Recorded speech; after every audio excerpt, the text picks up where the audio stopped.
Well, joining us now on the Mason Crosby Show, from somewhere part unknown across the world, is Nick Baumgartner, Olympic snowboarder. Nick, thanks for jumping on the show. Yeah, guys, thanks for having me. Appreciate it. What's up, Mason? What's up, Nick? Man, I appreciate you jumping Yeah. on all the way from Italy.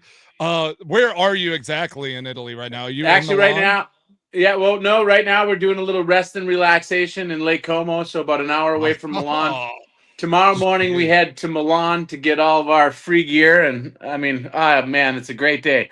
Even though I've been in this game for a long time, I still love getting free stuff. So we'll go do that Ev- tomorrow, and then Absolutely.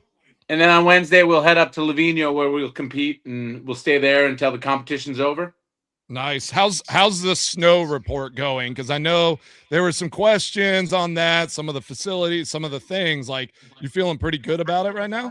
Yeah, I feel fine about it. I think there's one thing we've learned. Sometimes you can't believe what the media tells us, and for sure, for sure, they like to make it all what's bad and what's not good. But yeah, they got the snowmaking guns going, and there's a lot of snow. The venue looks pretty cool. Hopefully, the course will be long. I'm hoping for that Okay. because in my with my young age of 44, I'm not as fast out of the start. I need a little bit of more time to make my moves.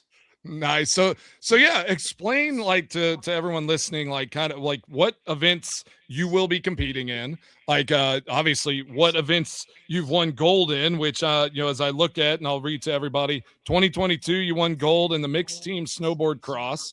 2017 in the world championship, you took gold in the snowboard cross. So it's all snowboard cross for you. Do you compete in any other events, or is that your main one? No, that's all I do. Okay. With my with my sport, if you do the freestyle and the half pipe and all those kind of things, you're aged out at a pretty young age. I Okay. fortunately I picked a sport that had longevity, so that I've been able to do this now for shoot. This is the 21st season on the U.S. snowboard team. So That's I'm by awesome. far the oldest guy on the team. To put it into perspective, there's 5 kids on my team younger than the amount of years I've been on the team. So it's quite wild. But yeah, I do snowboard cross, which is 4 guys start at the top, the gate drops, and it's like a motocross or a BMX race. Big jumps, berms, rollers, all the things, and crazy chaos. It's predictably unpredictable. We say anything can happen. It's an exciting event for the fans to watch. We always get the greatest ratings because you never know what's going to happen. You could be Yeah. doing everything right, and someone could just clean you out, and not great for you, but great for the fans Yeah, watching. yeah. Nick, so how do you get involved in that when you're talking about like snowboarding? Everyone thinks of the half pipe and the tricks that you're going from there. No one's really thinking about the race of snowboarding. Like, when did you make that transition? Did you try to get into half pipe? Did you try to get into the tricks game? Like, I mean, Sean White did all right. You could have been at Central Park this week if you wanted to. Yeah, so here's how it went for me. In high school, I did all the freestyle stuff, loved it. The dream was to go pro in the freestyle and the slope style game. Then I went to college to play football. Found out very quickly that I was too immature for college. I was asked after my first I semester was to please asked. to go figure out your life before you come back. And then I went to the Amazing. nationals event and they had snowboard cross, and I asked if I could get into that, and fortunately they allowed me to get in. And as soon as I pulled out of the gate, I was like, dude, this is the mix of my 2 favorite sports, snowboarding and football. And I was like, I'm gonna do that for a living, some way, somehow. And I it's love been it. a lifelong journey chasing that dream. And now this will be my 5th Olympics, which is hard to fathom. It's quite crazy that I've been able to do this. But the beautiful So thing about the nice. longevity in my sport is I've had the longevity to learn from my mistakes. Whereas when I was younger, I kind of relied on that natural athleticism that I had, and I wasn't doing everything right. And I learned from that. My first 2 Olympics didn't go real well, so I changed everything, and I just kept working and kept fighting, and started to train like I did when I was in football, and started doing the things right. And then I started seeing massive success, and Awesome. it's kept me in the game for a long time, and no signs of slowing down. I know it's hard to believe that I'm at my 5th Olympics, but hopefully we have the same conversation when I'm at my 6th or even my 7th. Exactly. Man, 48 would be awesome. I love it. Let's talk about that a little bit. We got Nick Baumgartner, Olympian gold medalist in the snowboard cross, from Italy, taking a little breather in Lake Como. I love that. Let's talk about how you broke through in the last Olympics and like what that was like at 40. You've been doing this for a long time, and then like what like you said, you already kind of hit on it. What changed that all of a sudden at 40, man, I'm the best I've ever been, and I go out there and I win a gold medal. Well, big thing is I had another football player back that played at the same school that I did, started a gym, and he reached out to me on social media and he said, "Hey, I really think we can help you in your quest to go there and get a gold medal." And I went and I checked out his gym, and unbelievable. Not only did they have the right trainers with all the knowledge, they had all the tools for me. Just as important, they had all the top athletes in the region coming to this one spot. And for me, as a 40-year-old guy showing up, like the last thing I want to do is look old, right? So I worked harder, I pushed harder, I made sure that I didn't look old, and that just kept raising my bar. And then I went out and I had the best season of my career at 40. I did 2 podiums right off the bat. The first 2 Olympic qualifiers, podiumed at, locked in my spot for the Olympics. Went to the Olympics, expecting to bring home 2 gold medals because I had just podiumed and took a third in the individual race. Went into the individual race and made a mistake in the second round. Ended up getting eliminated, taking 10th overall. And wow, the emotions that came out of me. I did an interview on NBC, bawled my eyes out. Everyone got to see what we go through as athletes, how we set ourselves up for this, and we go out there, we make ourselves vulnerable, right? And we went out there, and it didn't go my way. And I found out shortly after that interview that I was going to get a shot at redemption in 48 hours. So in Wow. 48 hours, I teamed up with Lindsay Jacobellis. We went out there, me at 40, her at 36, and we went through the rounds. And it's funny, I got to we got to the finals of that event, and it was always about the gold medal, right? I always wanted that gold medal.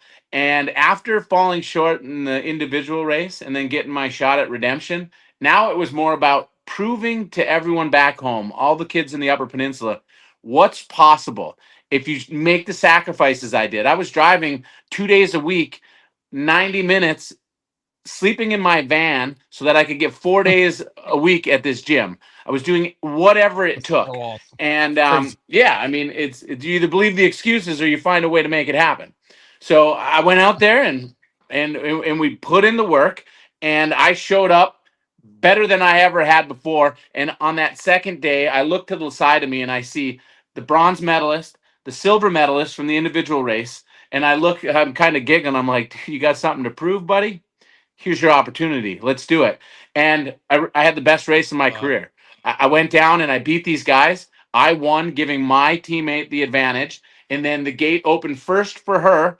And then she came down. She made a little bobble up at the top and cycled back to third. And right then I was like, dude, we just won the Olympics. Because with her experience and my experience, we can get out in front and we can run away. But if we're hunting you, you're in big trouble. And she hunted these girls down, and she played her cards perfectly. And then there we are. We got to stand on the podium. And when she crossed that finish line and we won, man, you guys, that feeling, that is what happens when you set massive goals and you dream big, right? And you set these massive goals where everyone tells you you're crazy. There's no way you're going to be able to do this. And when it happens, that feeling is a feeling that I hope everyone gets to feel one time in their life. Man, Nick, hey, I got chills hearing that story. I'm like, put that in my veins. Let's go. Yeah, let's go do something awesome right now. I mean, if you're not listening to this and like, just feeling those emotions and that feeling, then something's wrong with you. Because I'm ready to go run through a brick wall right now with you because you still look jacked. I mean, you are like you're ready to rumble. I do want to ask about snowcross and snowboard cross. Like you said, football and snowboarding combined, like, is there like a roller derby type effect? I mean, it's like, are y'all kind of like grappling and scrapping down the mountain whenever you're going down? No, because there's got to be that at our level. There has to be that respect, right? Because going Yeah. highway speeds down the mountain alongside 3 other guys, And remember, the edges of our snowboards are like a sword, right? They're razor sharp. You could get into a lot of trouble, and someone could get hurt really bad. With that said, I'm going to stand my ground, and if you try to take my line, you're going to run in. You're going to run into this, and I'm not moving, right? And if you try to cut me off and not give me any room in the corner, I'm coming through you, right? That's part of it. And I love Let's it. go. Let's go. and that's what leads to an amazing show. But yeah, so that's the football side of things. You're not taking my ground. I'm standing my ground. And it again, it puts on one heck of a show, better than anything else. If you're watching the Olympics and you're not watching snowboard cross, you're missing out. Well, I think we all will be watching snowboard cross For bro. sure. I mean, yes, sir. I am juiced. We got Nick Baumgartner joining the Mason Crosby show. I do want to ask you about growing up in Iron River, right? Yes, Iron River. Yeah. Sorry, there in Michigan, being in the UP, like what that was like, and then to now be like on the world stage, competing for another Olympics, trying to go get gold. Like, just talk about what those what that means and like how important it is. And I know you give a lot back. Like I met you up in the UP at a golf event. You do a lot of good things. So just kind of talk about that part of your life as well. Well, let me tell you, as an athlete, I played every sport you could. As an athlete, what I used to hate the most is people used to always say, "Hey, you know what? You're a pretty good wrestler. Or you're a pretty good football player." For someone from the UP, oh, it used to drive me nuts.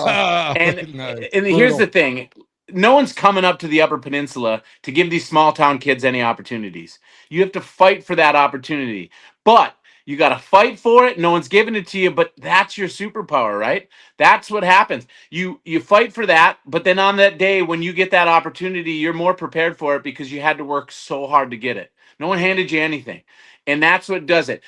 I'm from a 400-foot ski hill, and I'm racing against kids from the Swiss and the French Alps, from the Italian Dolomites, the Rocky Mountains, the biggest mountains in the world. And in 2022, an Olympic gold medal went back to that little ski hill. It just you got that dog in you. You got that fight, and it's because you've had to fight for everything your whole life, and it gives you that opportunity to go out there. And then now that I've had the success that I've had, I understand that it comes with a responsibility, that giving back. I know that my story can inspire more stories like mine from these small towns. So I have a responsibility that I take very serious. So, like when I came back with that gold medal in 2022, from February 15th to the end of that school year, so about 3.5 months, I spoke at 53 schools. Well, let me scratch that. It was 50 schools and 3 nursing homes. But Wow. I used that medal. And every single kid that I went and spoke to got to hold that medal in their hand.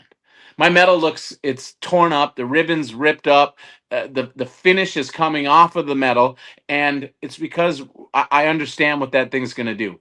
Having a gold medal and being called the best in the world is pretty rad, right? But the best thing that's going to come out of that medal is in 10, 15 years when someone comes up to me and says, "Hey, you know what? You came and you spoke at my school and you talked about setting goals and that grit and that never giving up and picking yourself back up. And then I went to do XYZ." Those are the stories that I can't wait to hear.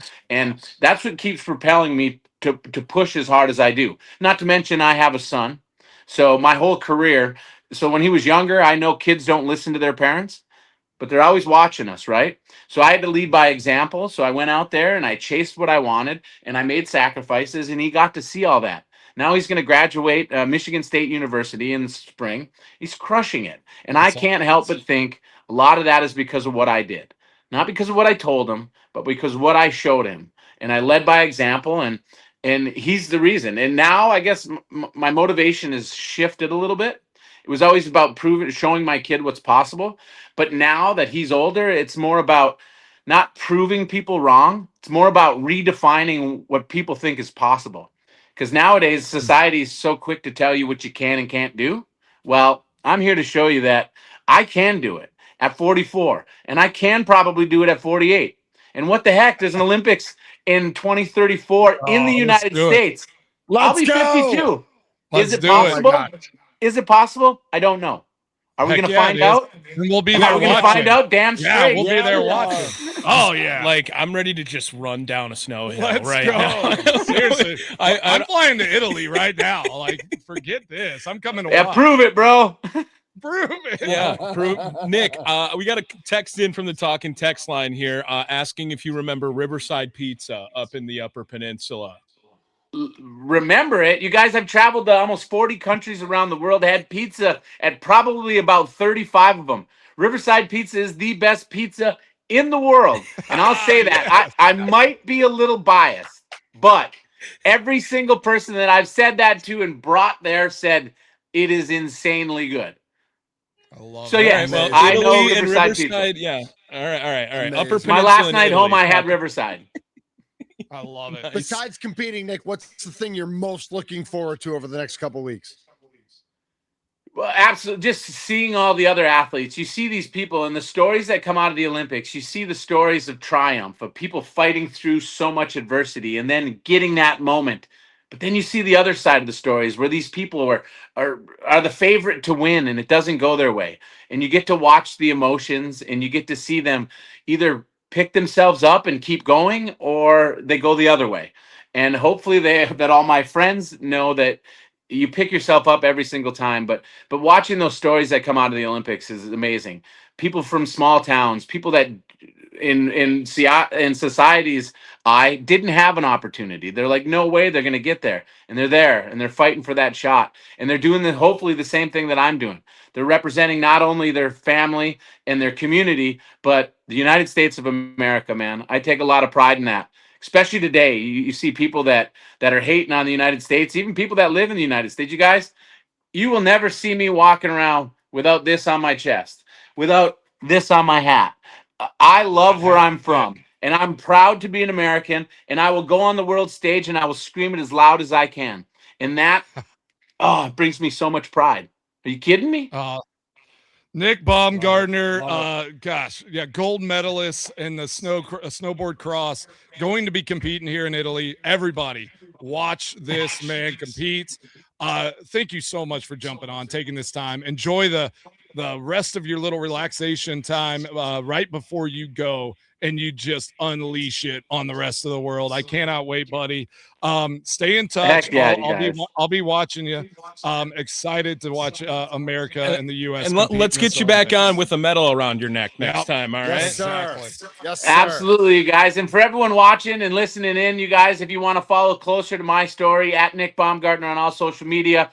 We're also selling merch. If you want to wear your cool Nick Baumgartner shirt, wear your support on your chest. Let's go, baby. All right. I appreciate you, Nick. Have it. Hey, good luck. Crush it out there. You're the best. All right. you, Thanks, Nick. guys. Appreciate it. All right, that is Nick.